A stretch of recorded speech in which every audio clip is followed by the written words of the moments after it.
हो गई जी। मोबाइल हटा दो।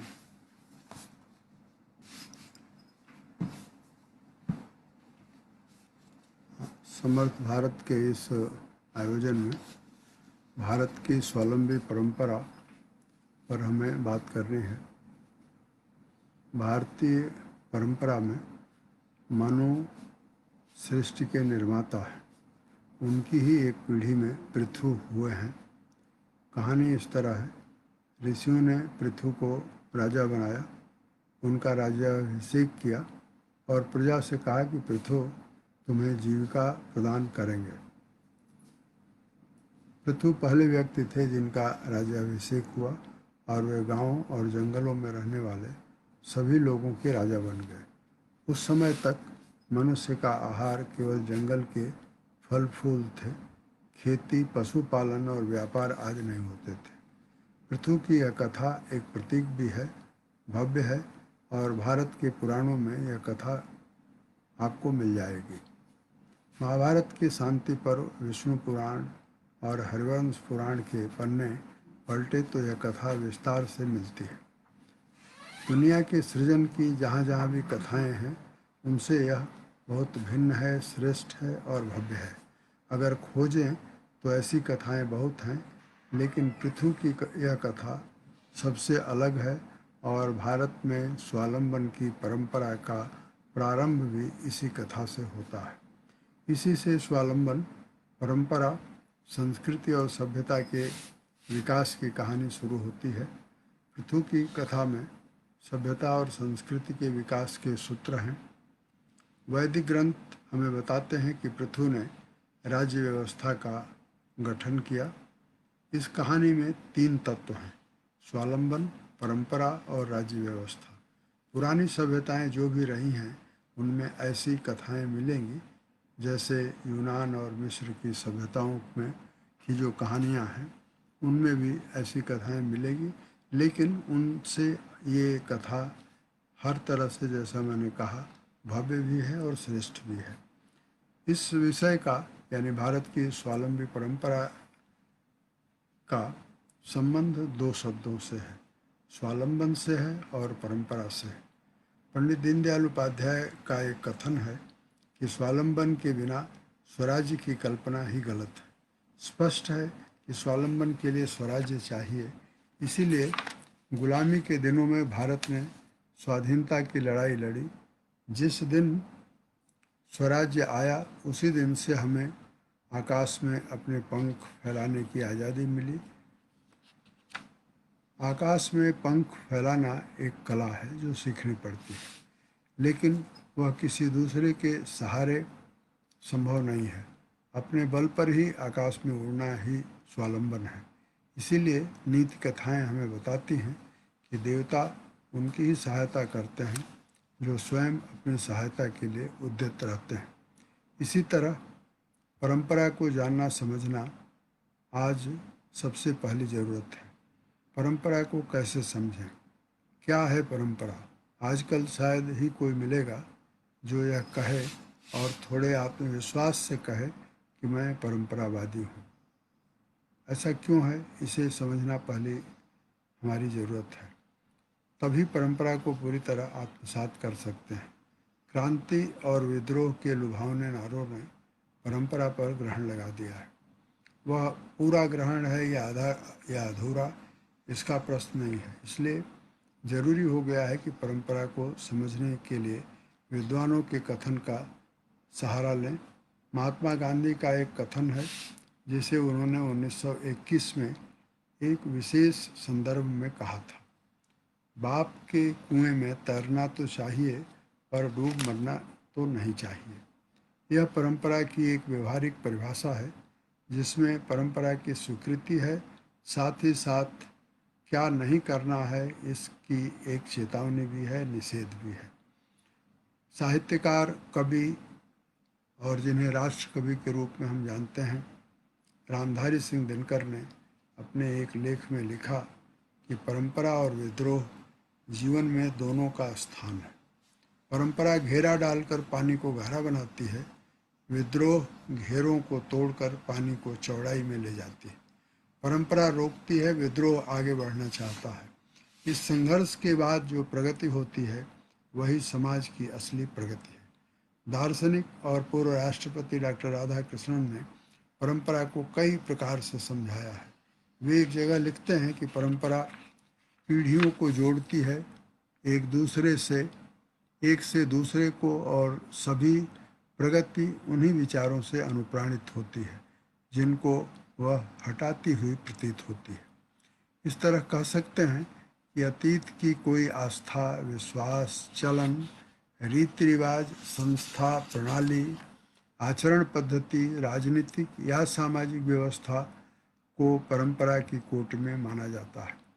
यहाँ एक स्पष्टीकरण जरूरी है, वह यह कि अतीत से वर्तमान को परंपरा प्राप्त होती है, लेकिन अतीत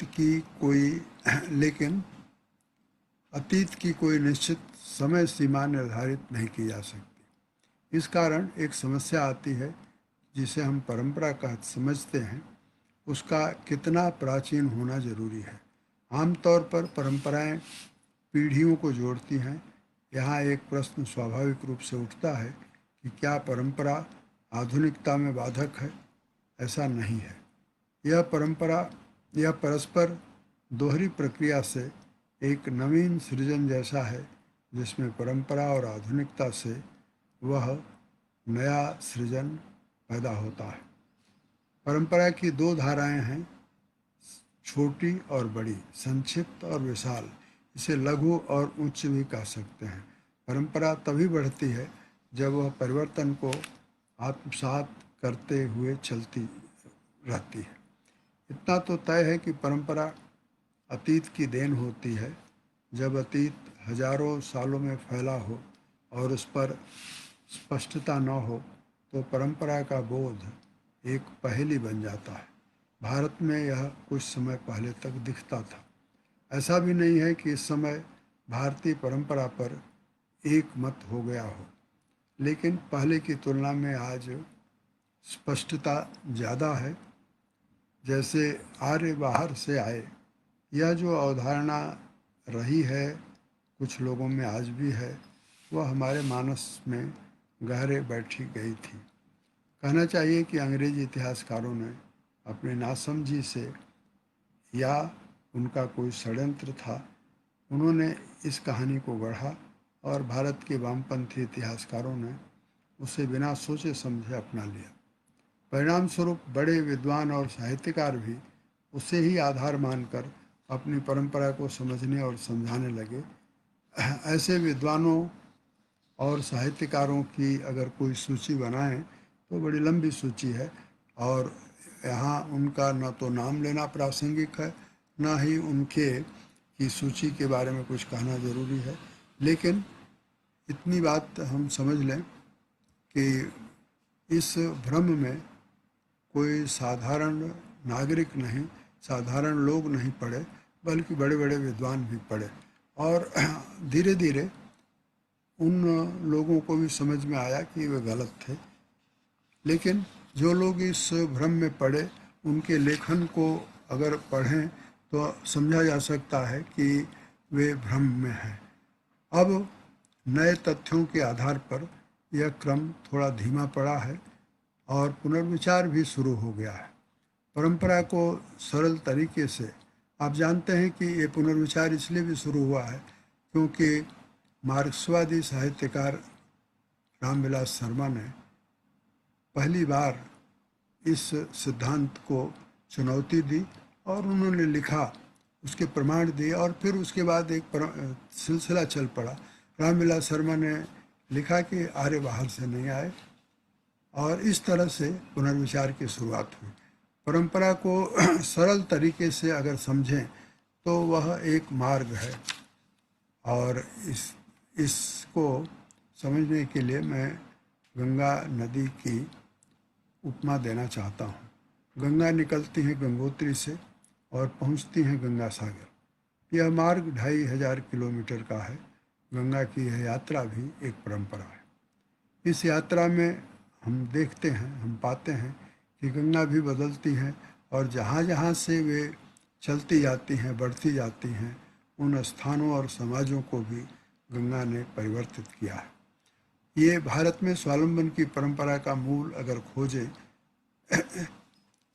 तो गंगा की धारा, गंगा की यात्रा तो परंपरा की यात्रा है, लेकिन स्वावलंबन की परंपरा का अगर स्रोत खोजना हो, जैसे गंगा का स्रोत गंगोत्री है, उसी तरह से भारत में स्वावलंबन की परंपरा का अगर स्रोत हम खोजें कि वो कौन सा है, तो हम पाएंगे, और इसको अब लोग मानने लगे हैं कि वह झूम खेती में मिलेगी। ये कब शुरू हुई, कम से ये सवाल उठ सकता है और लोग स्वाभाविक रूप से इसे पूछेंगे भी कि ये झूम खेती कब शुरू हुई। एक विद्वान ने लिखा है कि ये कम से कम 10,000 साल पहले झूम खेती शुरू हुई थी। उनका ये कहना है कि अगर आप इस 10,000 साल को कम मानते हैं या अधिक मानते हैं, तो वे बहुत दावे के साथ कहते हैं कि 10,000 साल को बढ़ाकर 20 तो किया जा सकता है, पर 10 को 9 नहीं किया जा सकता।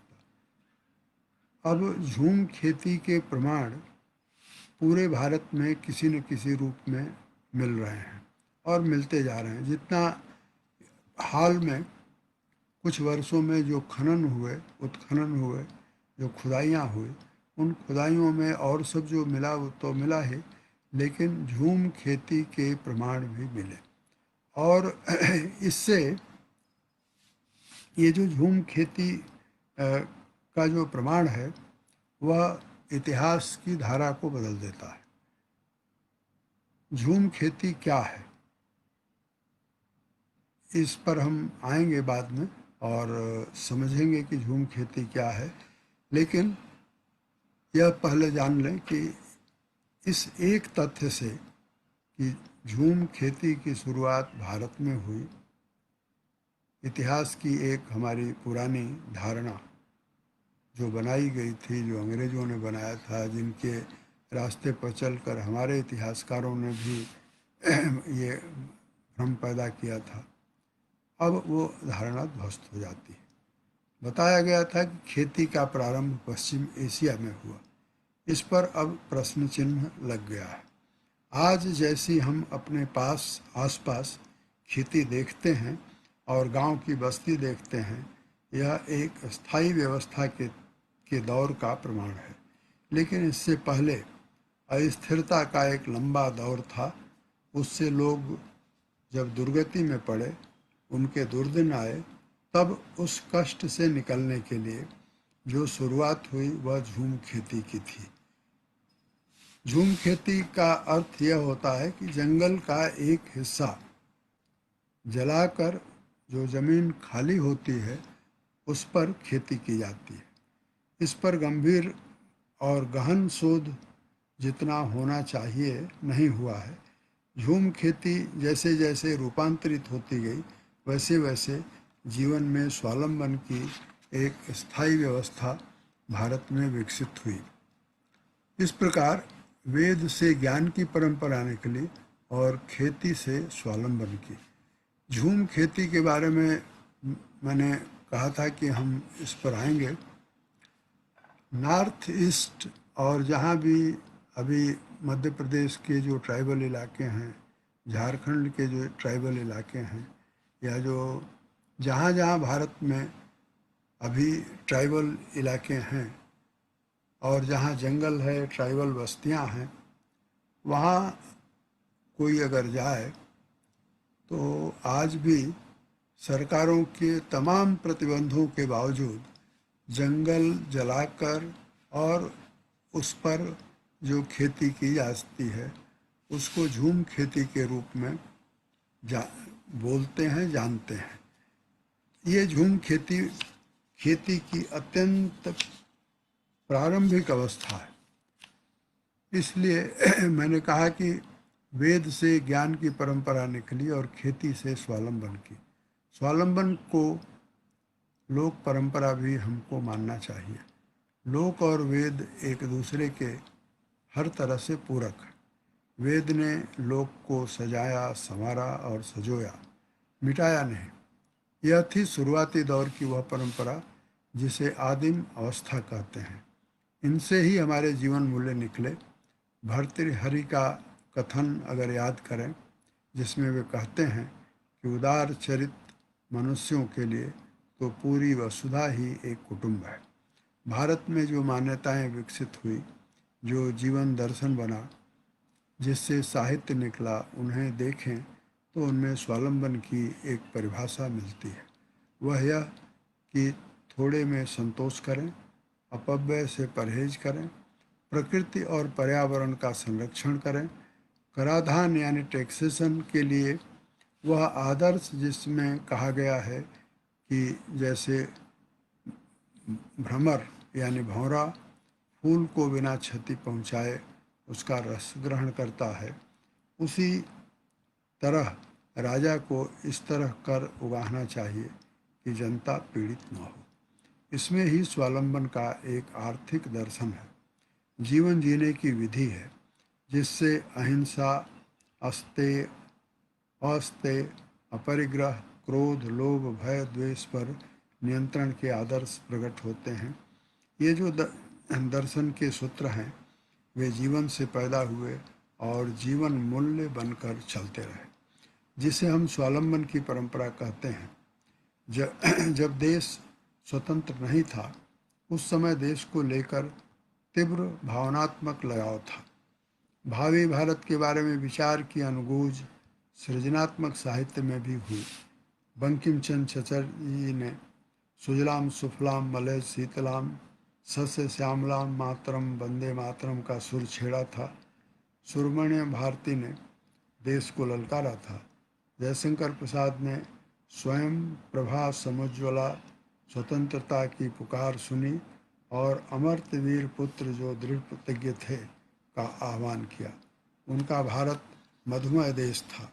इकबाल ने सारे जहां से अच्छा हिंदुस्तान हमारा का गीत गाया था। गुरुदेव रविंद्रनाथ ठाकुर ने जनगण मन अधिनायक का गान किया था।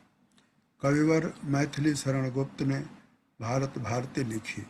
महाप्राण निराला ने प्रार्थना की थी कि अंध उर के बंधन स्तर कटे, नव नभ के नव विहग वृंद को नव पर नव स्वर मिले। ऐसी थी उस समय की भावना। हमारे साहित्यकारों में जयशंकर प्रसाद उन चंद व्यक्तियों में हैं जिनमें भारतीय परंपरा का गहनतर बोध था, लेकिन नामी और स्थापित साहित्यकारों ने उनके विचारों को हाशिए पर रखा। कारण बताया कि उनमें पूरी भावुकता है और देश प्रेम के उद्गार हैं। अब यह बात समझ में नहीं आती कि भावुकता और देश प्रेम का उद्गार क्या कोई दोष है। जयशंकर प्रसाद को इतिहास की गहरी समझ थी। आज इसे स्वयं इतिहास ही प्रमाणित कर रहा है। संभवतः राखाल दास बनर्जी के संपर्क का यह परिणाम था और उनका अपना अध्ययन तो था ही, जिससे जयशंकर प्रसाद ने जो धारणा बनाई उसे समय सच ठहरा रहा है। सिंध घाटी सभ्यता के सामने आने पर इतिहास का एक नया अध्याय शुरू हुआ।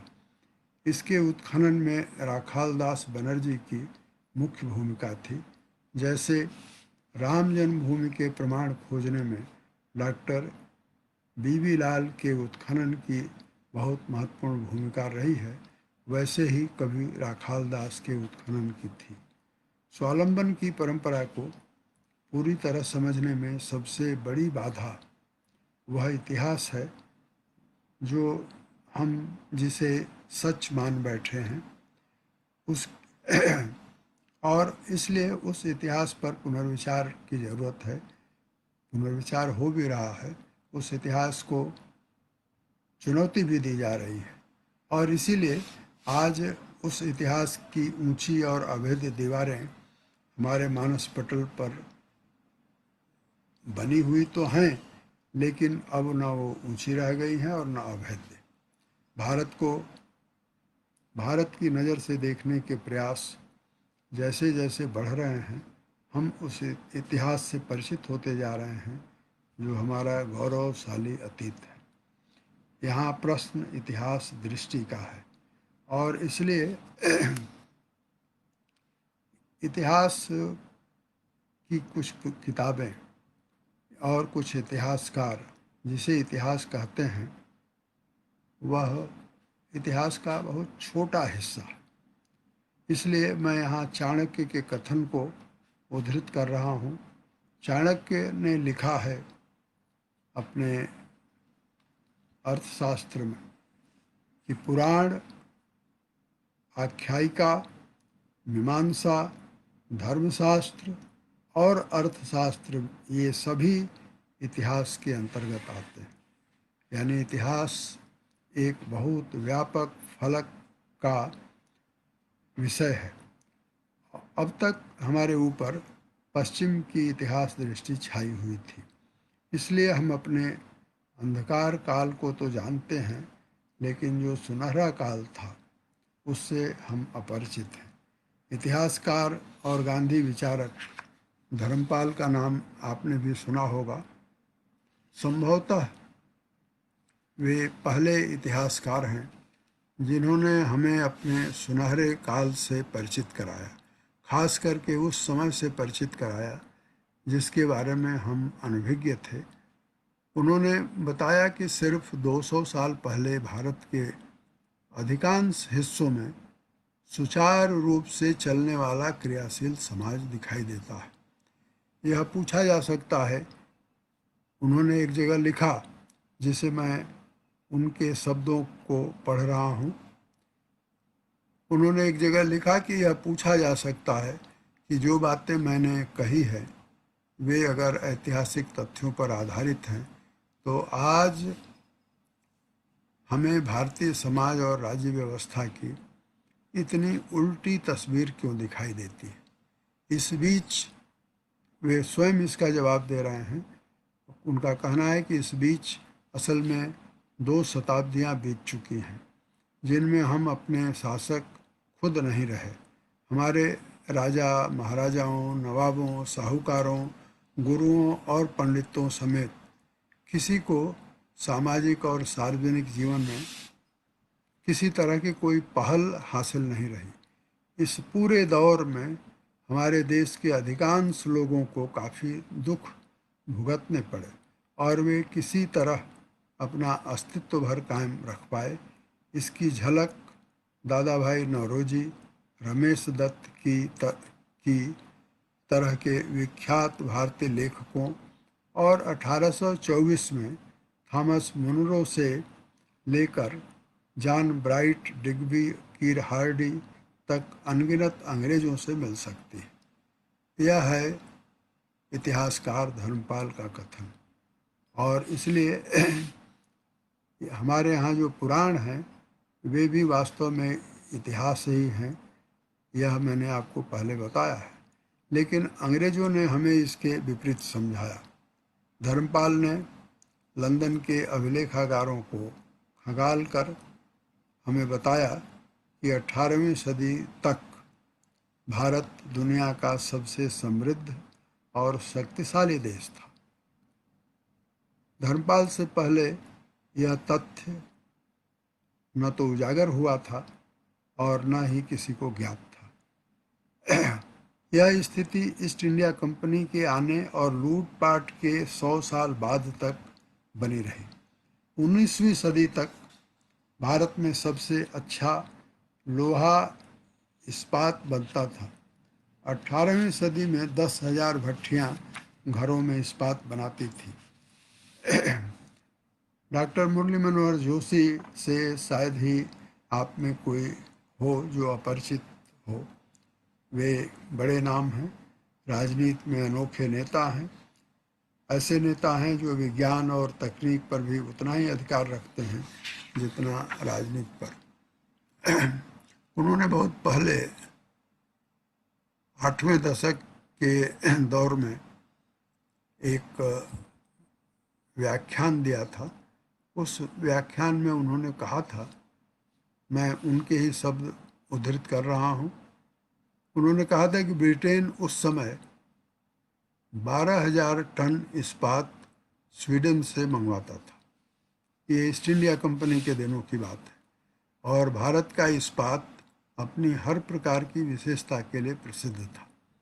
जब ईस्ट इंडिया कंपनी आई तो उसने अपने व्यापार फैलाने के साथ राजनीतिक विस्तार और देश पर कब्जा किया।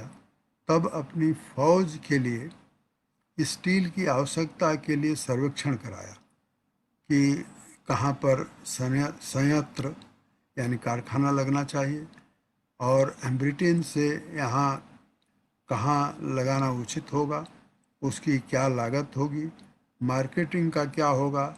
इस तरह के विषयों का ईस्ट इंडिया कंपनी ने सर्वेक्षण कराया और उस समय के फौजी इंजीनियर ने एक विस्तृत रिपोर्ट बनाई।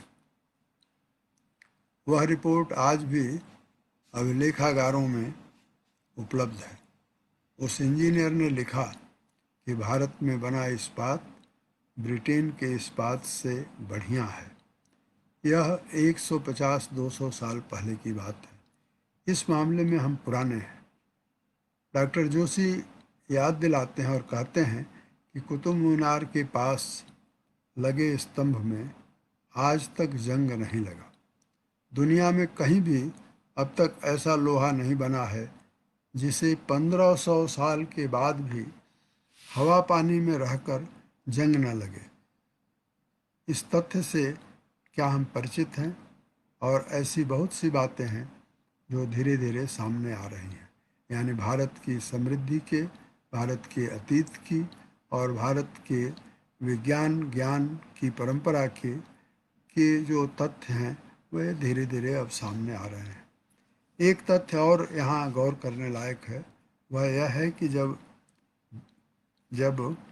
पहले ब्रिटिश राजदूत सर थॉमस रो ने 1615 में मुग़ल शासक जहांगीर के दरबार में अपना परिचय दिया तो वह अंग्रेज विश्व के सबसे शक्तिशाली एवं समृद्ध राजा के चरणों में याचक की तरह दिखाई दे रहा था। ये बात अलग है कि वह याचक बाद में हमारा राजा बन गया।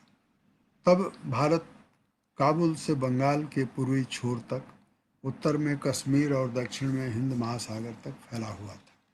राजनीतिक दृष्टि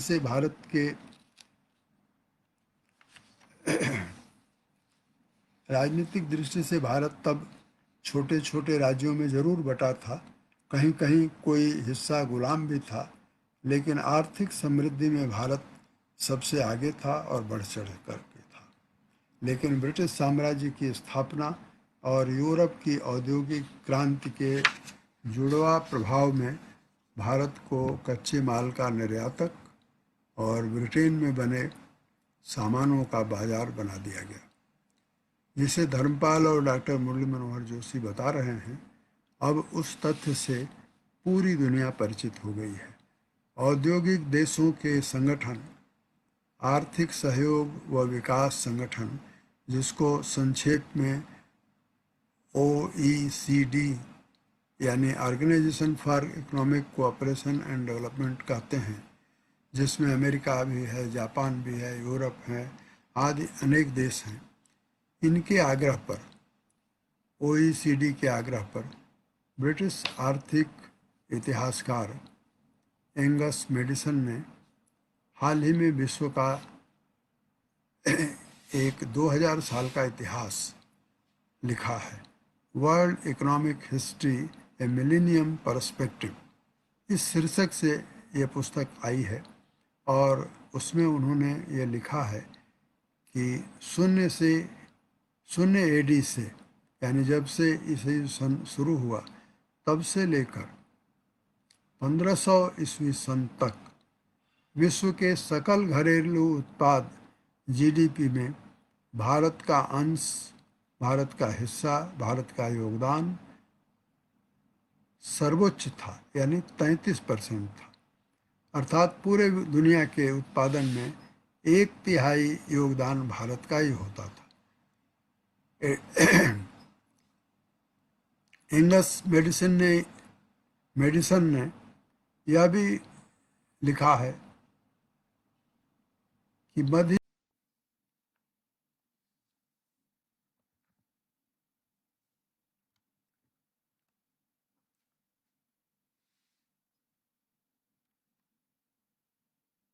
मैं आपको बता रहा था कि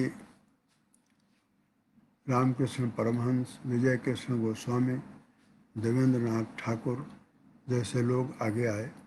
उनसे प्रेरणा पाकर अंग्रेजी शिक्षा में पले बंकिम चंद्र चटर्जी, राजनारायण बोस, नवगोपाल मित्र, स्वामी विवेकानंद, लाला लाजपत राय, विपिन चंद्र पाल आदि ने नवजागरण का अभियान छेड़ दिया, जो स्वतंत्रता और स्वावलंबन के मंत्र से प्रेरित था। स्वतंत्रता और स्वावलंबन की धारा को महात्मा गांधी ने परिणामकारी बनाया। उनका सपना क्या था, इसे हम उनके कथन से समझ सकते हैं। फरवरी 1916 में उनके 2 भाषण विख्यात हैं।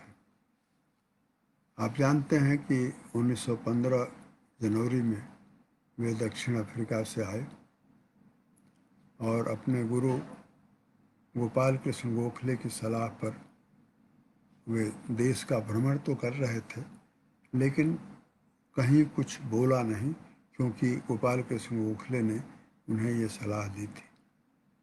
उनका जो पहला भाषण है वह काशी हिंदू विश्वविद्यालय की स्थापना पर हुआ था। एंडेड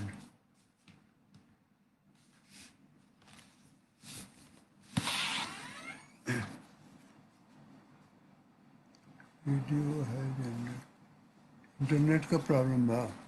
मुझे इंटरनेट तब ठीक है।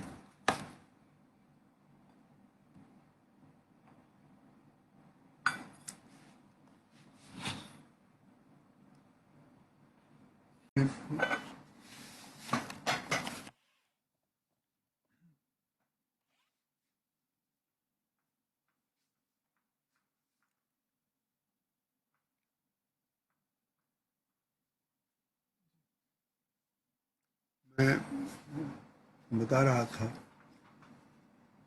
कि महात्मा गांधी 1916 में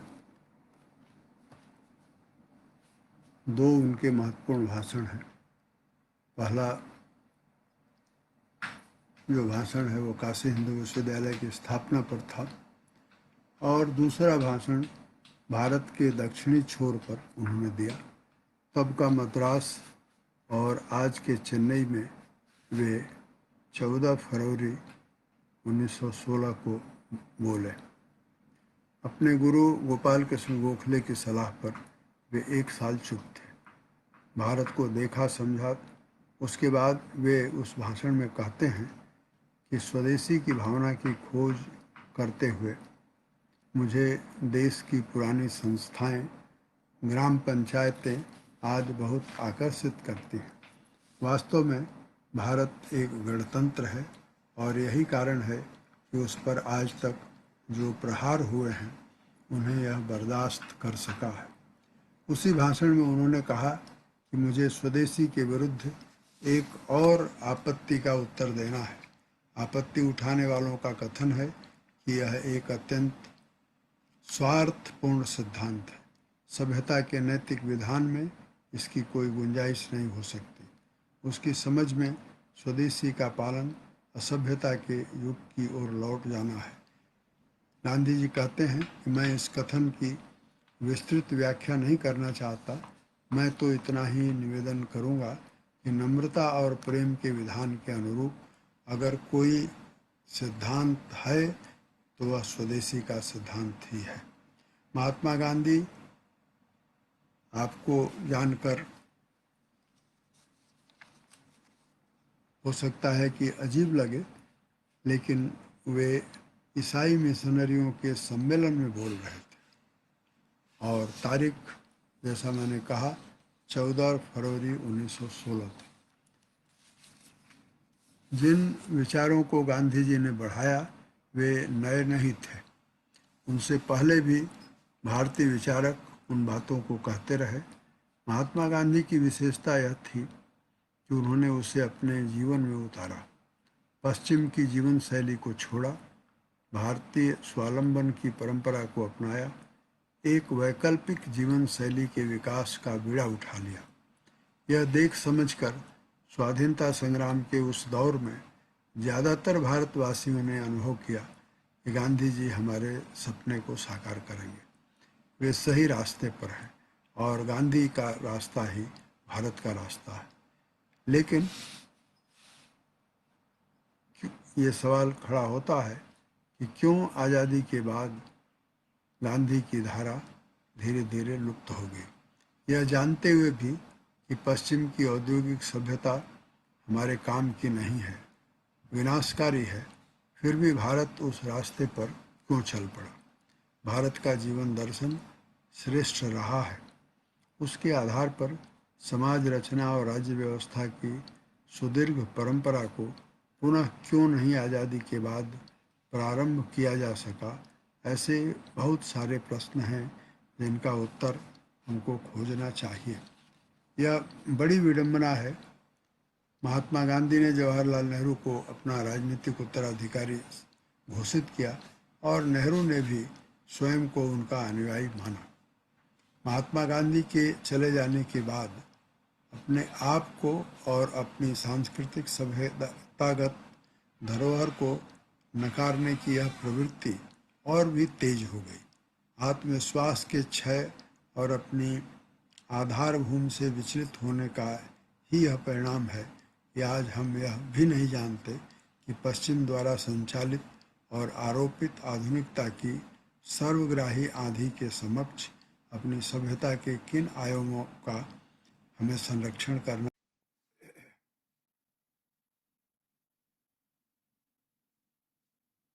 जानते हैं कि गांधी से अलग नेहरू ने अपनी राह चुनी और इससे ही देश दुर्गति के रास्ते पर चल पड़ा।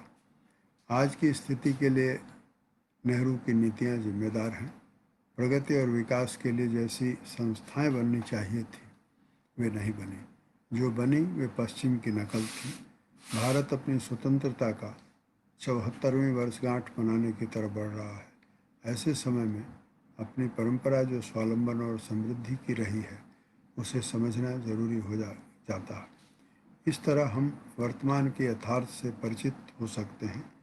एक यथार्थ को समझने के लिए हमें पंडित जवाहरलाल नेहरू की मेरी कहानी के इस अंश को पढ़ना चाहिए जिसमें वे अपना परिचय स्वयं दे रहे हैं। वे कह रहे हैं कि मैं खुद तो अपनी मनोरचना के लिए इंग्लैंड का बहुत ऋणी हूँ, इतना कि उसके प्रति जरा भी परायपन का भाव नहीं रख सकता, और मैं चाहे जितनी कोशिश करूं, लेकिन मैं अपने मन के उन संस्कारों से और दूसरे देशों तथा सामान्यतया जीवन के बारे में विचार करने की उन पद्धतियों और आदर्शों से जो मैंने इंग्लैंड के स्कूल और कॉलेजों में प्राप्त किए हैं मुक्त नहीं हो सकता। राजनीतिक योजना को छोड़ दें तो मेरा सारा पूर्वानुराग इंग्लैंड और अंग्रेज लोगों की ओर दौड़ता है, और अगर मैं हिंदुस्तान में अंग्रेजी शासन का कट्टर विरोधी बन गया हूँ तो मेरी अपनी स्थिति ऐसे होते हुए भी ऐसा हुआ है। ऐसे थे पंडित नेहरू जिनके कंधों पर स्वाधीन भारत के पुनर्निर्माण का ऐतिहासिक दायित्व आया। हमें सोचना चाहिए कि क्यों विफलता मिली।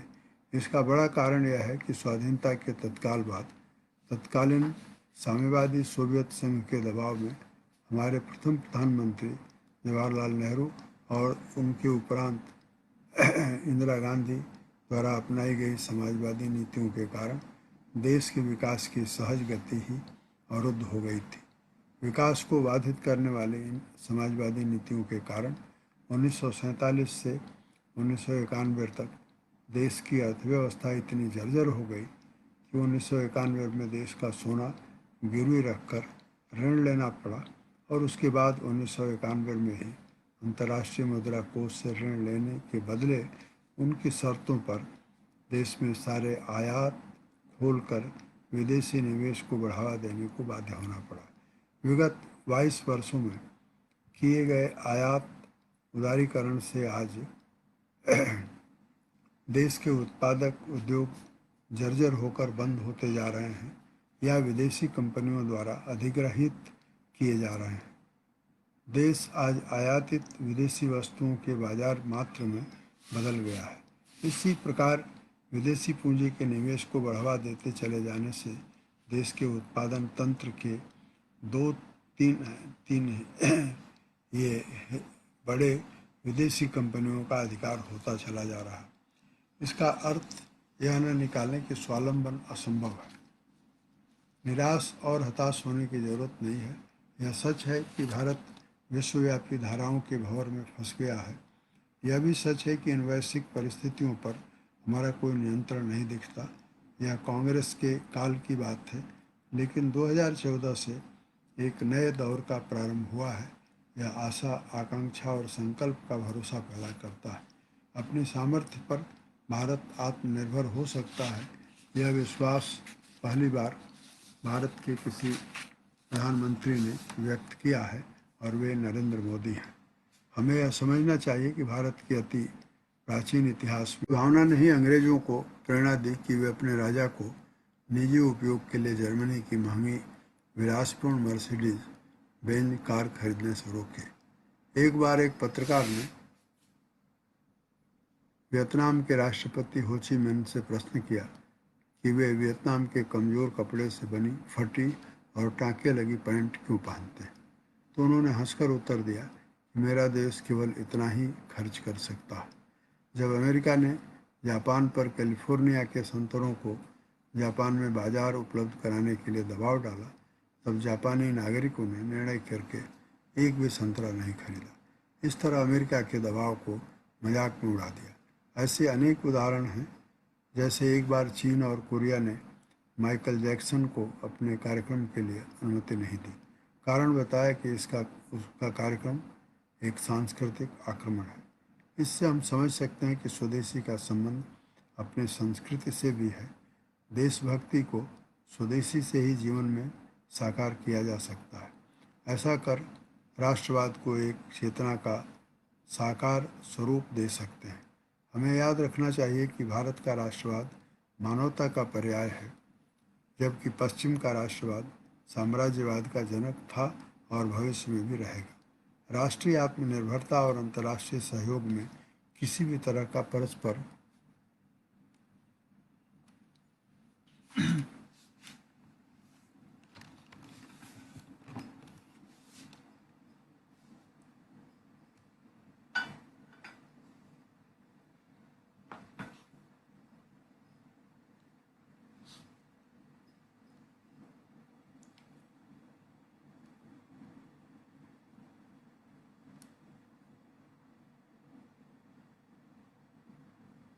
तो समाप्त हो गया, लेकिन थोड़ा जी